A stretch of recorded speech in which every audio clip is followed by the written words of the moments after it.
Hello everyone. So in the last video we saw how to control the Turtlebot using the terminal, and in this video we are just basically gonna see how to use it using any code or Python. So yeah, let's start writing it right away. And I'm using two screens for clarity. It all can be done in one screen as well, of course. So let's just open terminal. Another one. I'll use this later, but just cd into workspace one. Yeah, so let's just make a Python file. Let's call it control turtlebot.py. Just going to use Visual Studio Code to code it. So yep, so here is control turtlebot.py, and anything we need, anything else. So the first thing is import ROSPy. So basically ROSPy is a client library for ROS, a Python client library. It will help you to interface with the ROS topics, services, parameters, etc. So according to the website, it is better for it is ideal for non-critical path code such as configuration and initialization code. Basically, it can be used, but it is very useful for testing algorithms and etc. and runtime performance as well. And as we are doing it in Python, it decreases the developer time. So because it's easy to code in Python, nothing else. So yeah. So if you're coding for ROS and Python, so you'll need the ROSPy library. Next, we are gonna now to control the Turtlebot, we are going to need to define its angular and linear velocity. So this can be done with geometry messages.msg import twist. Yeah, so this will be basically used to express the velocity in a space. So basically it will be broken in two parts, linear and angular. We'll see that later. So to start coding, let's just start with the main function, and we'll make a class named as class, let's say control turtlebot.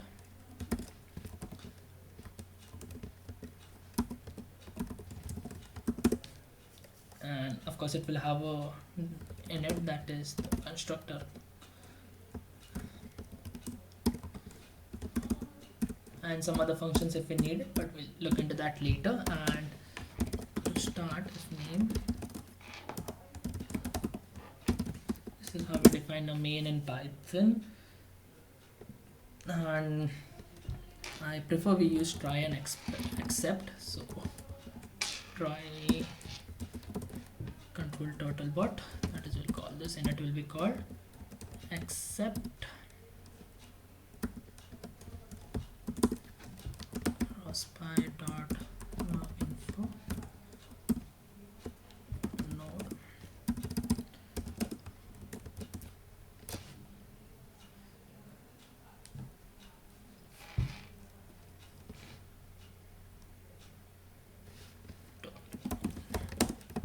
Node terminated.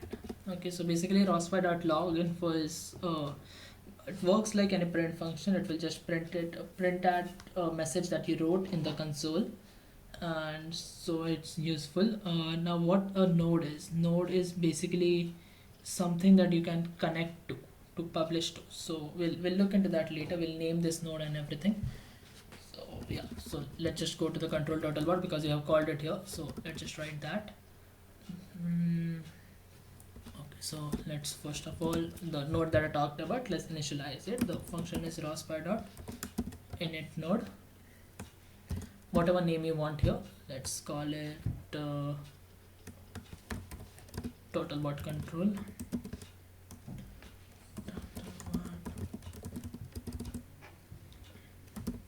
Control node.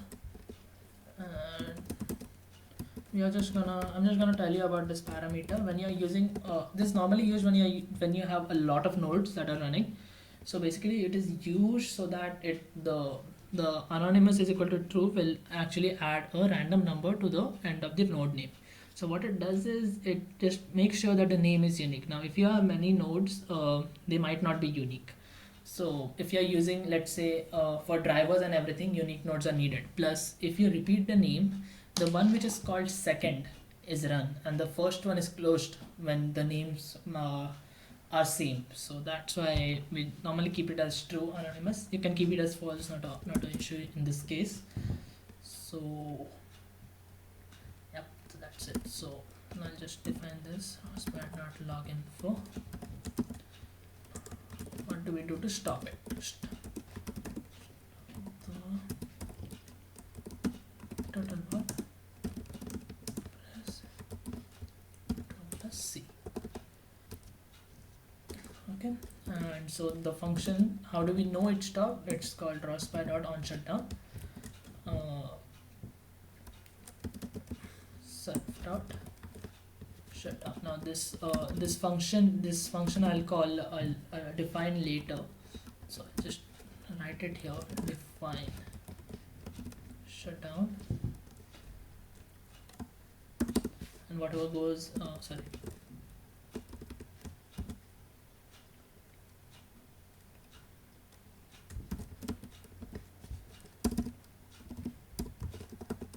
So this will be the shutdown code. Yeah. And yeah. So let's just continue here. For now, we'll look into the shutdown later. We are just defining something called as a publisher. You must have heard about it on the when you were doing the when for you're doing the ROS tutorials and everything. So self.cmd well object. I'm just creating an object here. Rospi dot publisher. Publisher is a function that is used to publish, and this will be a topic here.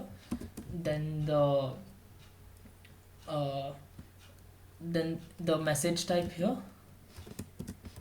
and finally there is a argument called queue size, which I'll talk about later. So basically, let's just find out which topic we need to publish to. Now this can be okay, so let's just start Gazebo, and I'll show you all the topics that are available here.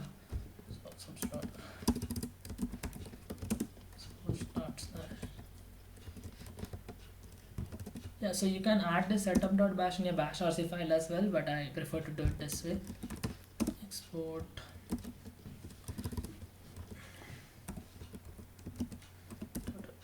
three model is equal to burger, and then this is this one ROS launch totalbot3 gazebo totalbot3 empty world.launch. This will launch a new empty world here.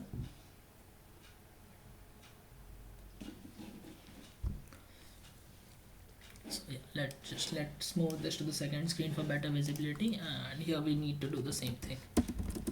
Not export first.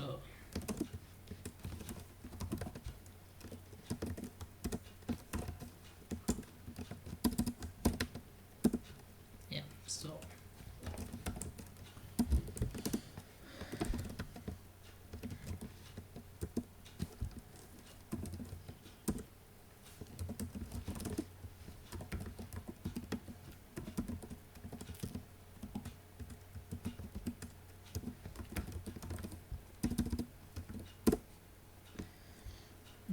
finally here we'll run the code, but before that we need to know the which topic do we publish to. So ROS topic list will give us all the topics that are available. So here we can see the topics that are available or are running. So this cmd well is what we'll publish to. So this cmd well, let's just copy it from here. Control Shift C for copying from command prompt. Yeah, just paste this here. Yeah. Our message type here will be twist. Okay, and our queue size will be 10. Now basically, what is queue size? So queue size is it's used when you have a limit to the number of messages that are to be sent. For example, if some subscriber, that is a robot, is not receiving our messages fast enough, then they will be sent as a queue of 10, that is 10 at a time. So that's why we define the queue size. Uh, this is only for the new ROS distributions. I think from I don't remember the exact one, but I think from Kinetic at least it's available. So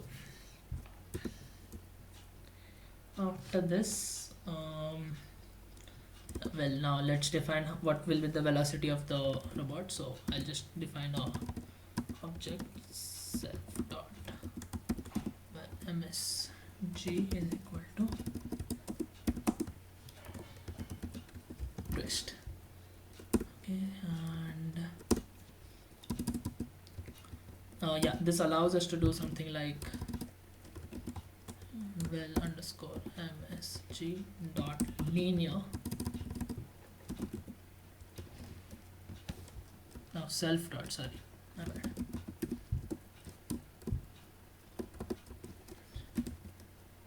Dot x is equal to, let's say, 0.2 meter per second, and our stop angular. Now here only angular speed can be given to the blue one, that is the z-axis. It's no point moving it in the x or y-axis because it can't fall down basically. So angular dot z is equal to, let's say, 0.4. Yeah, so it will move in the linear direction with 0.2, and in the angular along the z-axis that with 0.4. So it would basically make a circle. We can of course define other ones, that self dot message dot linear dot y, etc., but it's not necessary to be defined as 0. Whatever you don't define will be automatically taken as 0. So for the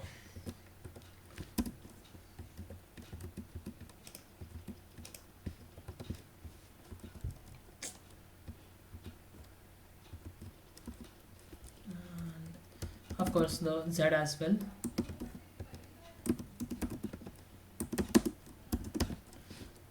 Yeah, so this is for the z1, and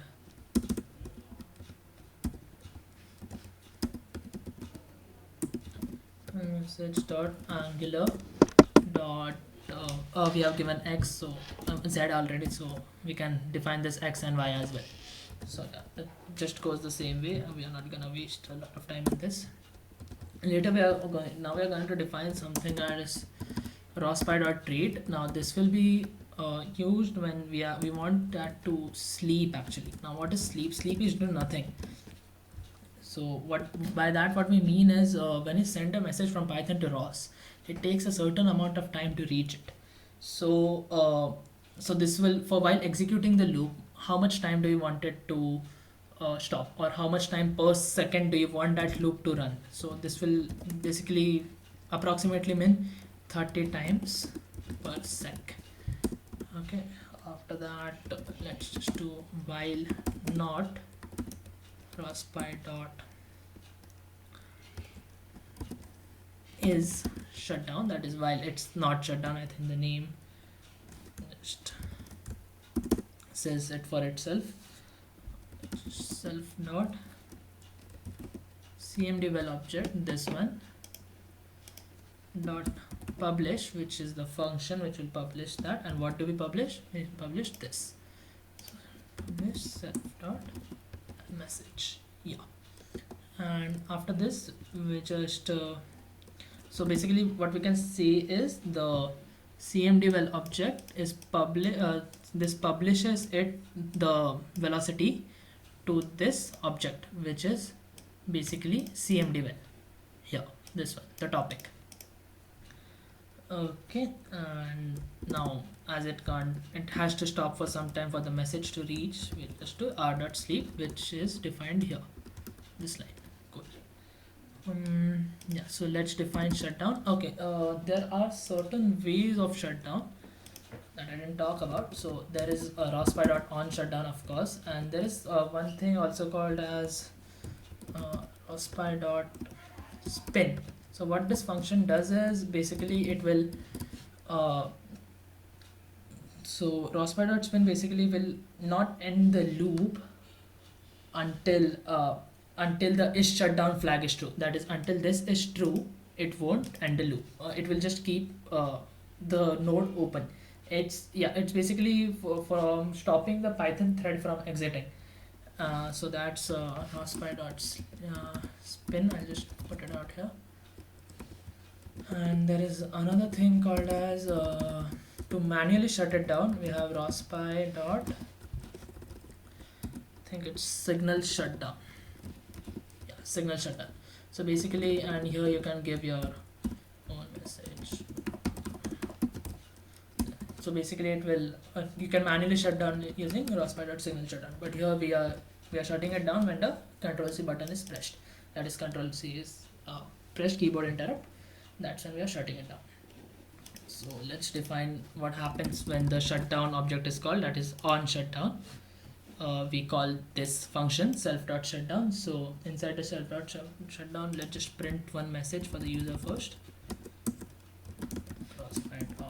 Log info stop the total bot. Okay, cool. And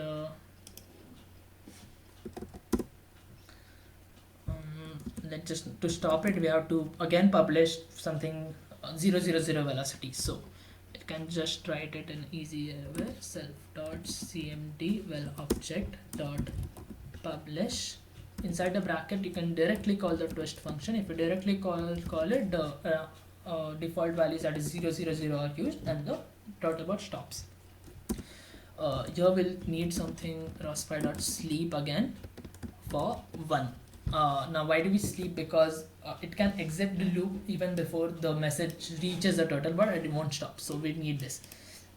Now sometimes the sleep function might give an error, so when the Control C is pressed. So to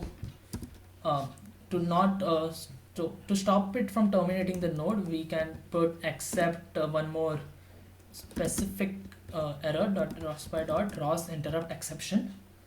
So we can just pass for it. When this exception is arranged, we'll just ignore it kind of. So yeah, this is the code. I hope it's perfect. Let's try running it. Python control turtle.py. Yep, as you can see, we have given a linear velocity of 0.2 and an angular velocity of 0.5. So it will start moving. I'll just make it move a little faster, I guess. But to show it here, I'm pressing Control C. When we press Control C, it just stops the turtlebot because all 0 velocities are published to it. So if I just want to speed it up, let's say by 5 times, just keep it as 0.8 or 1, let's say 1 and here 0.5. Let's see what happens now. Oops. I'm gonna call the same function. So it's faster this time, and ouch, it's too fast for the angular velocity to slipping, I guess. No, okay, it found some traction there. So yeah, that's it for controlling of the turtlebot. When I pass Control C again, it will stop. So yeah, so that's it for today. Thank you so much for watching. I'll put the I've just prepared another file called the explanation file with all what I've said. I'll just put the link to the GitHub repo in the description below. Thank you.